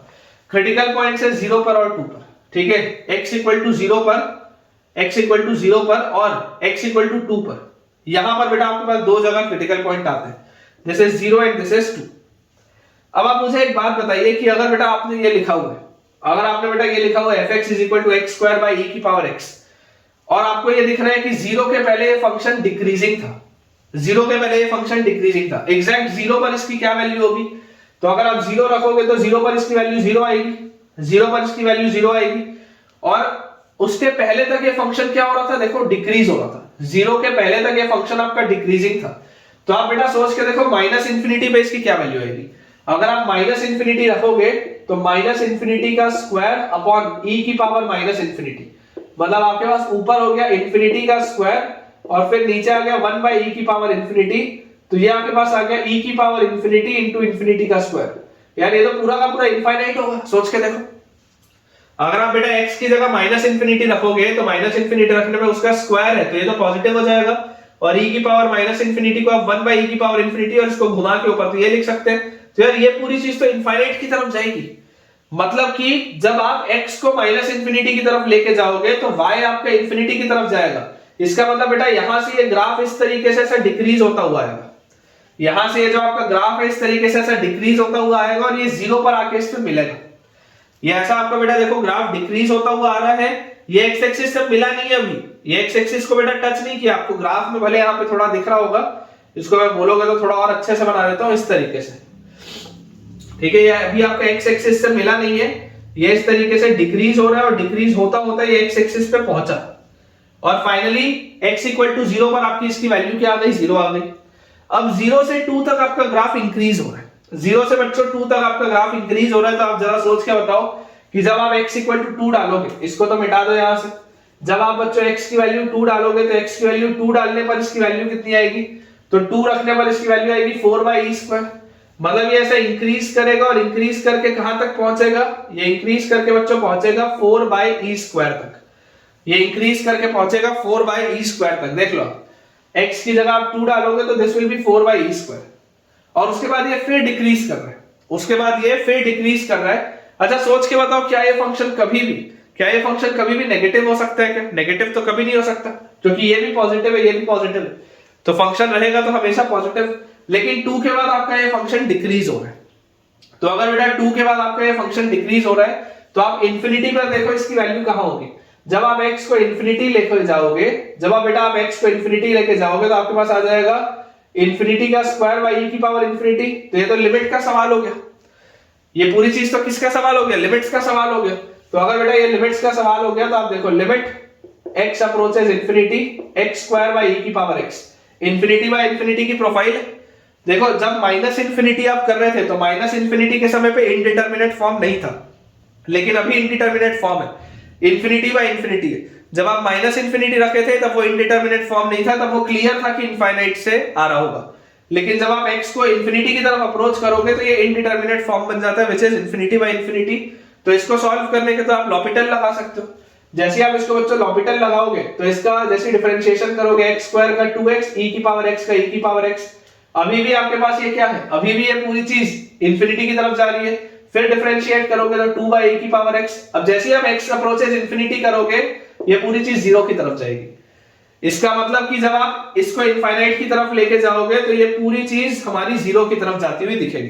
तो ये बेटा इसका ग्राफ है, ठीक है, ये इसका ग्राफ है, rough graph of x square by e की पावर एक्स। अगर आप चाहें तो कंप्यूटर में बेटा डेस्मॉस की वेबसाइट पे, ठीक है, एक वेबसाइट है डेस्मॉस, आप डेस्मॉस में जाके इसको प्लॉट करके देख लीजिए। डेस्मॉस आप सर्च करिए अपने गूगल पे, डेस्मॉस सर्च करिए और उस पर जाके आप इसको प्लॉट करके देख लीजिए, इसी तरीके का आपको ग्राफ मिलेगा। ठीक है, बहुत इंपॉर्टेंट बेटा मैं आपको चीज बता रहा हूं। तो ये वाला पॉइंट अपने पास आ जाएगा 4/e², बिल्कुल सही है। ये मैक्सिमा का पॉइंट अपने पास आ जाएगा विच इज 2, ठीक है। और ये इनफाइनाइट पर इसकी वैल्यू 0 की तरफ जा रही है, जो अपन ने लिमिट से निकाली है लॉपिटल यूज करते हुए, और माइनस इनफाइनाइट पे इसकी वैल्यू प्लस इंफिनिटी की तरफ जा रही है। This is your y axis and this is your x axis. ये इंफिनिटी की तरफ जा रहा है, दिस इज, ठीक है, ये अपने पास पूरा का पूरा लिखा है, बिल्कुल सही है। अब इस पर बेस बेटा आपके पास क्वेश्चन भी आ सकते हैं। देखो, अगर आपको इसके आधार पर सवाल बनाने हो, इस ग्राफ के अगर आधार पे आपको सवाल बनाने हो, मैं आपको कुछ सवाल बताता हूं। जैसे मान लीजिए मैं आपको अगर बेटा एक क्वेश्चन बोलूं कि फाइंड के सच दैट, बेहतरीन एकदम बेटा, मैं जेई एडवांस लेवल का आपको सवाल बता रहा हूं, बेहतरीन जेई एडवांस लेवल का सवाल, कि पहले आपको ग्राफ मैंने पूरा खिंचवाया, उसके बाद question find k such that fx equal to k, find k such that fx equal to k has one solution. अब इसका बेटा अगर सिर्फ आप चाहते हैं कि एक ही सॉल्यूशन हो तो के क्या होना चाहिए, तो आप जरा सोच के देखो इसके ग्राफ को देख के कि यार एक सॉल्यूशन सिर्फ कहां पर आएगा। एक सॉल्यूशन आएगा या तो के की वैल्यू 0 हो जाए, या तो के की वैल्यू 0 हो जाए, तो यहां पर आपके पास एक सॉल्यूशन आ जाएगा। fx इक्वल टू के है ना, तो fx इक्वल टू के है, मतलब ये क्या है, ये एक स्ट्रेट लाइन को रिप्रेजेंट कर रहा है ना basically. This is y equal to k and this is fx, y equal to fx। ये आपके पास दो ग्राफ है, ये बेटा आपके पास बेसिकली दो ग्राफ है। अगर आप इन दोनों को सॉल्व कर रहे हैं, मतलब आप y इक्वल टू fx और y इक्वल टू k दो ग्राफ को सॉल्व कर रहे हैं। तो अगर आप ये दो ग्राफ को सॉल्व कर रहे हैं तो ये स्ट्रेट लाइन आपको कहां बनानी होगी, y equal to k is a straight line, it is a horizontal line parallel to y axis, sorry parallel to x axis. तो आपके पास यहां से देखो क्या आ जाएगा, आप यहां से बोल सकते हो आइदर k की वैल्यू 0 होगी, या तो k की वैल्यू 0 हो तो देखो ये वाली लाइन में सिर्फ एक सॉल्यूशन है, यहां पे ये टच करता हुआ जा रहा है, या आप बोल सकते हो और k should be greater than 4/e²। k की वैल्यू बच्चों 4/e² से बड़ी होनी चाहिए। अगर ये 4/e² का पॉइंट है जहां पर इसका मैक्सिमा आ रहा है, अगर आप 4/e² से बड़ी कोई भी लाइन लोगे तो आपके पास सिर्फ और सिर्फ एक सॉल्यूशन आएगा। 4/e² से बच्चों अगर आप बड़ी कोई भी लाइन लोगे, this is y equal to k where k is greater than 4/e², तो आपके पास सिर्फ और सिर्फ एक सॉल्यूशन आएगा। ठीक है, तो अगर आपके पास आ जाता कि find k such that fx equal to k has one solution, तो आपके पास आंसर क्या आ जाता कि आइदर k equal to 0 और k equal to 4/e²। वैसे ही इसमें बेटा अगर मान लो मैं आपको बोल देता दूसरे पार्ट में टू सॉल्यूशंस, अगर आपके पास बच्चों सवाल होता कि बताइए k such that it has two solutions, तो बताओ इसके दो सॉल्यूशन कब आएंगे। इसके बेटा दो सॉल्यूशन सिर्फ और सिर्फ एक पॉइंट पे आएंगे, सिर्फ और सिर्फ एक पॉइंट पे, which is k equal to 4/e²। सिर्फ यही वाली बेटा जो लाइन है इसको अपन मिटा देते, इसको यहां से अपन मिटा देते हैं, सिर्फ और सिर्फ ये एक अपने पास बच्चों जो लाइन है यहीं पर आपके पास दो सॉल्यूशन आएगा। ये जो 4/e² वाली लाइन है ना, सिर्फ इस लाइन पे आपके पास दो सॉल्यूशन आएगा, क्योंकि यहाँ पे इसको टच कर रहा है और यहाँ पे इसको कट कर रहा है। केवल ये इकलौती एक लाइन है y equal to k where k is equal to 4/e², where k equal to 4/e², जहां पर आपको दो सॉल्यूशन मिलेगा, एक सॉल्यूशन यहाँ पर और एक सॉल्यूशन यहाँ पर। और इसका बेटा थर्ड पार्ट, इसी सवाल का third part, it has three solutions, it has three solution. तो जरा अब मुझे आप सोच के बताओ इसके तीन सॉल्यूशन कब होंगे। इसके बेटा तीन सॉल्यूशन होंगे यहाँ पे जब k की वैल्यू 0 से 4/e² के बीच में हो। जब k की वैल्यू 0 से 4/e² के बीच में होगी तब आपके पास बेटा इसके आएंगे तीन सॉल्यूशन, ये पहला, ये दूसरा और ये तीसरा, 0 से लेकर 4/e² के बीच में। तो आप यहां पर लिख सकते हैं k बिलोंग्स टू 0 से 4/e²। ठीक है, टिपिकल जेईई एडवांस लेवल की बेटा चीज है जो मैं आपको बता रहा हूं। और अगर आपको ये चीज अच्छी लगी है तो आपका एक प्यारा सा पॉजिटिव सा बेटा कमेंट तो मैं एक्सपेक्ट करता हूं कि आप इसमें मुझे शो करेंगे। सिमिलरली बच्चों अगला अपने पास सवाल लिखा हुआ है, अगेन आपको इंटरवल ऑफ मोनोटोनिसिटी बताना है। थर्ड क्वेश्चन है fx is equal to x plus ln 1 minus 4x, fx is equal to x plus ln 1 minus 4x। अब अगेन बेटा आप थोड़ा ध्यान से समझिए, किसी भी सवाल को देखते ही प्रॉमिस क्या करना है, फंक्शन देखते ही पहले डोमेन, इसका डोमेन कहां पर आएगा, अगर आप बच्चों इसका डोमेन निकालोगे तो आप बोलोगे कि यार इसको तो कोई प्रॉब्लम नहीं है, इधर देखना जरूरी है। 1 माइनस 4x जो होगा इसको पॉजिटिव होना अनिवार्य है, 1 माइनस 4x को पॉजिटिव होना अनिवार्य है। तो यहां से आपके पास आ जाएगा 4x less than 1, x less than 1/4। ये आपके पास आ जाता है डोमेन कि x की वैल्यू किसी भी कीमत पे 1/4 से ज्यादा नहीं होनी चाहिए। अब जैसे ही आपने बच्चों fx निकाल लिया, अब अगर आपको इसका मोनोटोनिसिटी कंप्यूट करना है तो f डैश x क्या आ जाएगा, f dash x will B x का डेरिवेटिव 1 प्लस log का अपने पास आ जाएगा 1/1 माइनस 4x, अंदर एंटर करेंगे कंपोजिट फंक्शन है तो 1 का डिफरेंशिएशन 0 माइनस 4x का माइनस 4, ये अपने पास आएगा चीज। एलसीएम अगर इसका हम ले लें तो this will B 1 minus 4x minus 4 upon 1 minus 4x, तो ये अपने पास बच्चों आ जाता है minus 4x minus 3 upon 1 minus 4x, या आप इसको बोल सकते हैं 4x plus 3 upon 4x minus 1। ठीक है, 4x plus 3 upon 4x minus 1। अब जैसे बच्चों ये अपने पास चीज आ गई तो यार ये वाली बेटा चीज आते ही अपने लिए देखो जरूरी क्या है, जरूरी अपने लिए ये है कि हम क्रिटिकल पॉइंट्स तो हमको यहाँ मिल जाएंगे। क्रिटिकल पॉइंट्स अपने पास क्या आएंगे, क्रिटिकल पॉइंट यहां से आएगा 1/4 और यहां से आएगा माइनस 3/4, तो माइनस 3/4 और 1/4। अब अगर आप बेटा 1/4 से बड़ा कुछ भी लेते हैं तो 1/4 से बड़े में ये positive, this will be an increasing function. फिर माइनस 3/4 से 1/4 के बीच में, तो अगर माइनस 3/4 से 1/4 के बीच में लेता हूं तो ये तो पॉजिटिव लेकिन ये नेगेटिव, तो ये आपका हो गया डिक्रीजिंग। और अगर मैं माइनस 3/4 से भी छोटा लेता हूं तो ये भी नेगेटिव, ये भी नेगेटिव, तो अगेन इंक्रीजिंग। ये अपने पास बच्चों चीज आ जाएगी। ठीक है, और आपको एक चीज पता है, फ्लो में अपन ने अभी कर दिया, लेकिन आपको एक चीज पता है कि x क्या होना चाहिए 1/4 से छोटा। तो अगर x 1/4 से छोटा होना चाहिए तो ये वाली ब्रांच का तो काम ही नहीं है। डोमेन इसीलिए तो लिखा जाता है, डोमेन हम क्यों लिखते हैं, ताकि हम कोई भी गलती ना करें। ठीक है, तो यहाँ पे स्टार लगा लेंगे, इसको ध्यान रखना है। बनाने में कई बार अपन इस तरीके से बना लेते हैं, लेकिन ये अगर आपको डोमेन लिखा हुआ दिखेगा तो आप इससे गलती से बच जाएंगे। तो जैसे बच्चों ये अपन ने चीज कर ली तो आपको यहां पर दिखाई अब क्लियरली ये दे रहा है that this function is increasing in minus infinity से minus 3/4 and this function is decreasing, ये जो फंक्शन है this will be decreasing in minus 3/4 से 1/4। ठीक है क्या, माइनस 3/4 से लेकर 1/4 तक बच्चों this will be decreasing, and minus infinity से लेकर माइनस 3/4 तक ये जो बच्चों अपने पास फंक्शन आ जाएगा दिस विल बी इंक्रीजिंग। आप अगर चाहें तो बेटा इसका ग्राफ बना सकते हैं, कोई भी उसमें प्रॉब्लम की बात नहीं है। ऐसा करिए, इसका आप ग्राफ बनाइए और पर्सनली मेरे टेलीग्राम पे मुझे फोटो खींच के इसका आप ग्राफ शेयर करिए। नेक्स्ट बच्चों अपने पास जो सवाल लिखा हुआ है, अगला क्वेश्चन अपने को दे रहा है, थोड़ा सा डिफरेंट वैरायटी का क्वेश्चन लिखते हैं कि if fx is equal to ax minus sin x, if fx is equal to ax minus sin x is increasing for all x belonging to real number। ये हमेशा अगर आप एक इंक्रीजिंग फंक्शन चाहते हैं, if this is increasing for all x belonging to real number, find the range of a, find the range of a। तो a की कौन सी वैल्यूज के लिए ये चीज होगी कि अगर आप हमेशा इस फंक्शन को इंक्रीजिंग चाहते हैं। अब देखो बेटा हम क्या चाहते हैं, हम ये चाहते हैं कि अगर आपका फंक्शन इंक्रीजिंग हो तो फॉर इंक्रीजिंग फंक्शंस आपको रूल पता है कि f dash x should be greater than और इक्वल टू 0। इक्वालिटी लगाना मत भूलना। ठीक है, यहां पर लिख देता हूं इक्वालिटी लगाना मत भूलना। ठीक है, बहुत जमाना हो गया यार हिंदी में लिखे हुए, लेकिन चलो इक्वालिटी लगाना मत भूलना बेटा बिल्कुल भी। आपको ये चीज समझनी पड़ेगी कि इन्हीं पॉइंट्स की वजह से मिस्टेक होता है। इक्वालिटी लगाना जरूरी है इसमें, क्योंकि अगर आप इंक्रीजिंग फंक्शन चाहते हैं तो अगर किसी एक आधे पॉइंट पे डेरिवेटिव उसका 0 हो भी गया तो कोई फर्क नहीं पड़ेगा। तो f डैश x आएगा कितना अपने पास, f dash x will be equal to a minus sin x का cos x, ये आ जाएगा f dash x and this should be greater than equal to 0।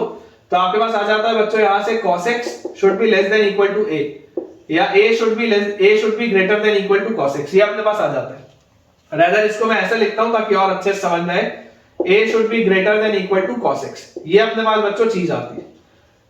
अब आपको a को कंप्यूट करना है, आपको बच्चों a को कंप्यूट करना है, तो आप क्या बोलेंगे, अगर a को cos x से बड़ा होना पड़ेगा तो this implies a should be greater then a should be greater than the maximum value of cos x, greater than a should be greater than the maximum value of cos x, ठीक है ना, यही अपने पास लिखा है ना, a should be greater than equal to cos x for all x belonging to real number। आप अगर इंक्रीजिंग चाहते थे तो ये कंडीशन आपके लिए होना जरूरी थी ना, हर x के लिए आप चाहते हो, तो आपको क्या मिल रहा है कि a should be greater than equal to cos x for all x, हमेशा a को cos x से बड़ा होना है या cos x के बराबर होना है, तो a should be greater than the maximum value of cos x। तो बच्चों cos x की मैक्सिमम वैल्यू कितनी होती है, cos x की मैक्सिमम वैल्यू होती है 1, तो आप यहां पर बोल सकते हो therefore a should be greater than equal to 1, क्योंकि अगर देखो a की वैल्यू 1 हो गई, अगर बेटा a की वैल्यू 1 हुई तो ऑटोमेटिकली ये चीज क्या हो जाएगी, इक्वालिटी आ जाएगी, तो आपका कंसेप्ट सही, और अगर 1 से बड़ा कुछ भी हुआ तब तो कोई बात है ही नहीं।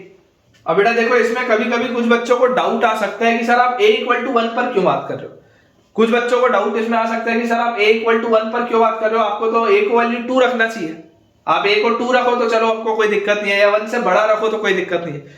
तो बेटा आप ऐसा करो, take a equal to 1, take a equal to 1 and check.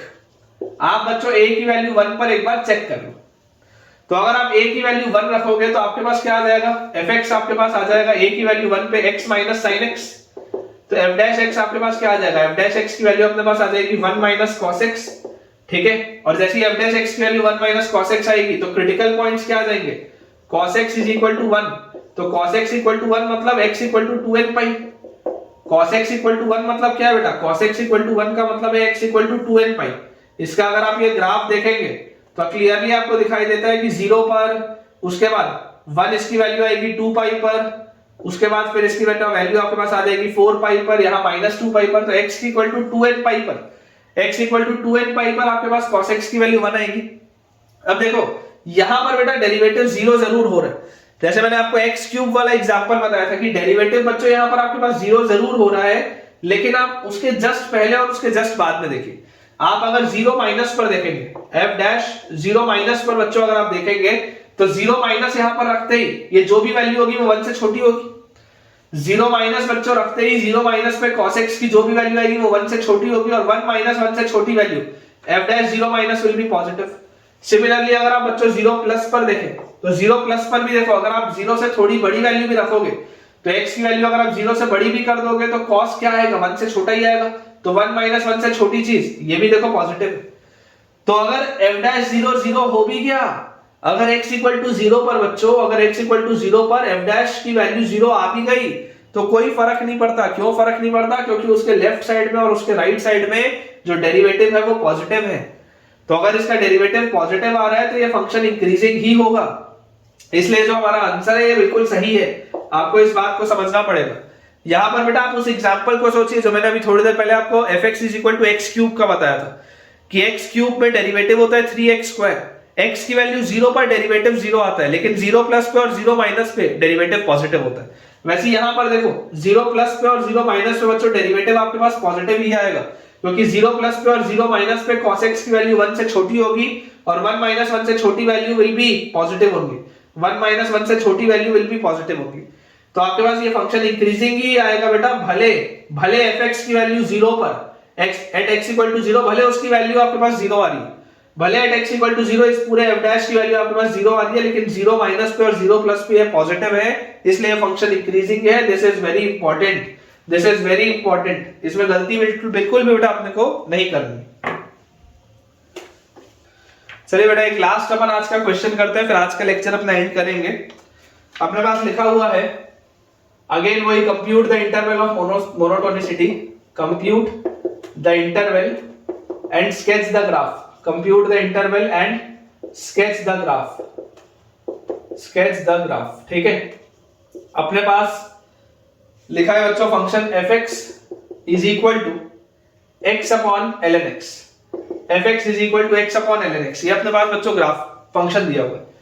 तो यार यहां पर देखो सबसे पहले डोमेन लिखना पड़ेगा, तो यार अगर मुझे डोमेन की मैं बात करूं तो एक बात तो समझ में आती है कि x को पॉजिटिव चाहिए अपने को, पहली बात, क्योंकि लॉग के आगे लिखा है तो x पॉजिटिव चाहिए, और x की वैल्यू बच्चों 1 नहीं हो सकती, x की वैल्यू 1 नहीं हो सकती, क्योंकि ln1 0 होगा तो डिनोमिनेटर में 0 आ जाएगा। तो हमारे पास डोमेन क्या आ गया, डोमेन आ गया from 0 to 1 union 1 to infinity. Domain अपने पास क्या आ गया, from 0 to 1 union 1 to infinity, ये चीज आ जाती है। अब अगर बेटा इसका अपन डेरिवेटिव करें, मोनोटोनिसिटी चेक करने के लिए अगर इसका डेरिवेटिव करें तो अपने पास नीचे आ जाएगा ln स्क्वायर x, यहां आ जाएगा ln x, x का derivative 1 minus x ln x का डेरिवेटिव 1 बाय x, ये x से x कटा तो यार यहां से आ जाता है ln x minus 1 by ln square x। f dash x की वैल्यू अपने पास ये आ जाती है। और अगर बच्चे f डैश x की अपने पास ये वैल्यू आ रही है तो अब अपने को ये देखना है जरूरी कि ये क्रिटिकल पॉइंट इसका क्या होगा। तो क्रिटिकल पॉइंट बच्चों मुझे यहां पर दिखाई देता है, देखो 1 तो आपने डोमेन में से हटा दिया, इसका क्रिटिकल पॉइंट आ रहा है x इक्वल टू e। अगर आप क्रिटिकल पॉइंट देखेंगे तो क्रिटिकल पॉइंट बच्चों अपने पास आ जाएगा यहां पर x की वैल्यू e पर, क्योंकि x की वैल्यू e पर ये 0 हो रहा है, उसके अलावा ये चीज कहीं भी 0 नहीं हो रही। तो क्रिटिकल पॉइंट आ गया अगर x इक्वल टू e पर, तो आप इसका ग्राफ बच्चों सोचिए कि अगर मैं e पर बात करूं तो e से जस्ट पहले ये पूरी चीज क्या होगी, e से जस्ट पहले अगर आप देखेंगे तो यार ये आपके पास क्या आ जाएगा, e से जस्ट पहले अगर आप बात करेंगे 0 से e के बीच में, चलो करते हैं, यहां पर आपके पास 0 है, 0 से e पर बेटा अगर अपन बात करें 1 को अपन एक्सक्लूड कर देंगे तो 0 से e के बीच में ये पूरी चीज नेगेटिव होगी, ठीक है, ये नेगेटिव आएगा और माइनस 1, ये पूरी चीज नेगेटिव आएगी। 0 से e के बीच में पूरी चीज नेगेटिव आएगी, मतलब दिस विल बी डिक्रीजिंग, और 1 पर तो ये अवेलेबल ही नहीं है। और उसके बाद अगर मैं e से बड़ा लूं तो e से बड़ा बेटा अगर मैं कुछ भी लेता हूं तो e से बड़े में मेरे पास क्या चीज आ जाएगी, e से अगर मैं बड़ा लूंगा तो ये पूरी चीज पॉजिटिव आएगी, 1 से बड़ा आएगा, और 1 से बड़ा आएगा तो 1 माइनस 1 से बड़ी चीज, तो ये बेटा अपने पास आ जाएगा ये इंक्रीजिंग। इस तरीके का अपने पास बच्चों इसका ग्राफ आना चाहिए, ठीक है, इस तरीके का बच्चों अपने पास इसका ग्राफ आना चाहिए। तो आप बोल सकते हैं दिस इज इंक्रीजिंग कहां पर है, between e to infinity, increasing in e to infinity and decreasing कहां पर है, डिक्रीज ये हो रहा है बच्चों 0 से 1 यूनियन 1 से e, 0 से 1 में और 1 से e में बच्चों ये चीज पूरी डिक्रीज हो रही है, और e से इंफिनिटी तक में ये पूरी चीज अपनी इंक्रीज हो रही है।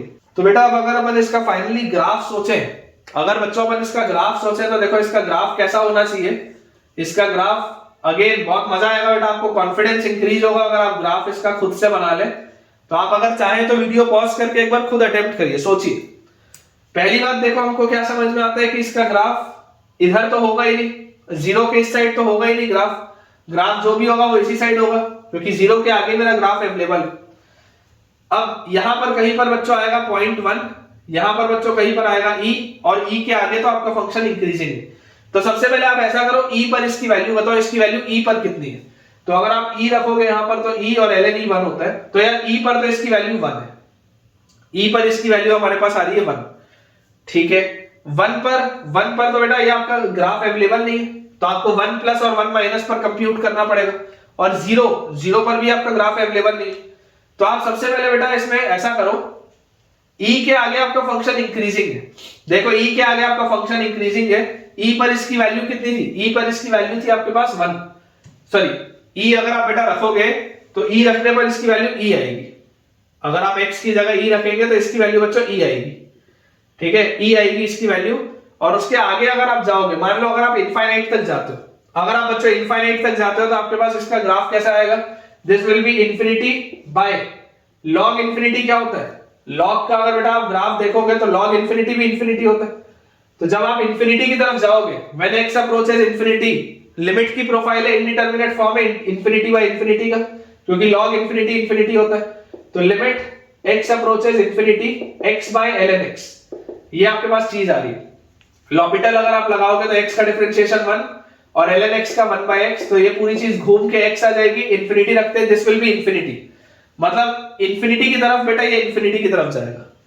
जब आप x को इनफाइनाइट की तरफ लेके जाओगे तो आपका ग्राफ भी इनफाइनाइट की तरफ जाएगा, ये बात अपने को समझ में आती है। अब इसके बाद हम बेटा बात करते हैं कहां पे, इसके बाद हम बात करते हैं 1 पे, कि 1 पर क्या बिहेवियर होगा, क्योंकि 1 पर आपका ग्राफ अवेलेबल नहीं है। 1 पर बच्चों हमारा जो ग्राफ है it is unavailable.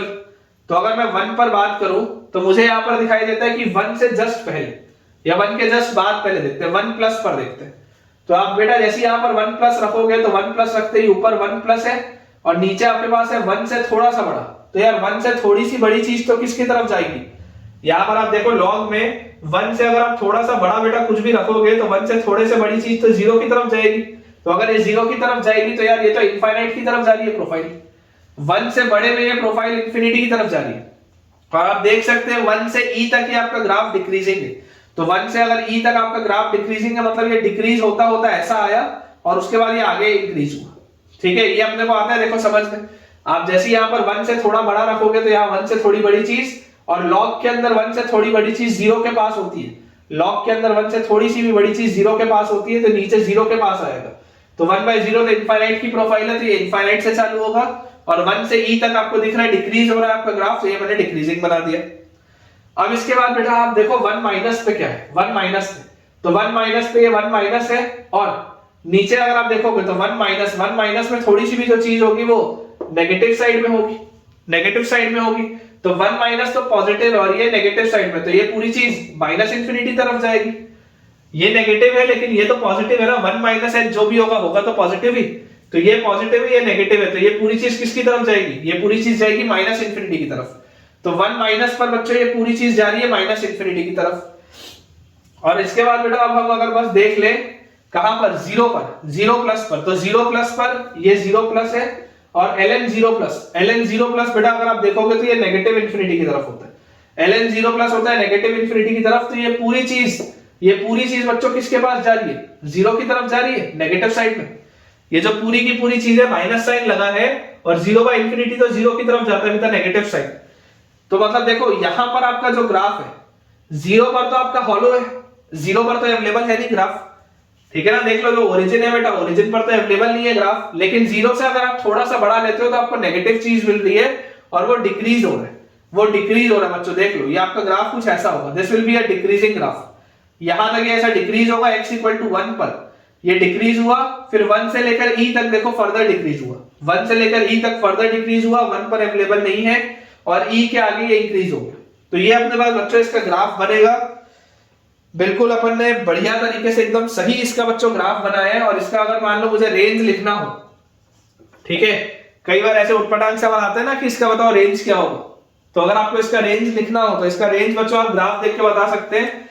Range will be from -minus infinity to 0, -minus infinity से 0 तक सारी वैल्यूज लेगा।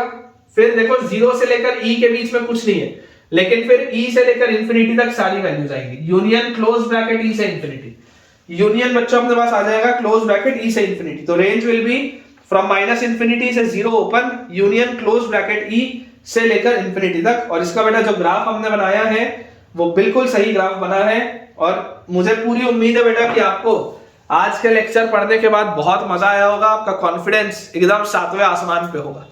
तो जितने बच्चों को आज के लेक्चर से भरपूर फायदा हुआ और जिनको बहुत पसंद आया वो मुझे कमेंट्स में शेयर करें कि आज के लेक्चर को लेके आपका क्या फीडबैक है। और अगर आपको वीडियो अच्छा लगा है तो वीडियो को लाइक करें, चैनल को सब्सक्राइब करें और दोस्तों के साथ इस वीडियो के लिंक को शेयर करें ताकि उनकी पढ़ाई भी बहुत बढ़िया तरीके से हो पाए। Thank you.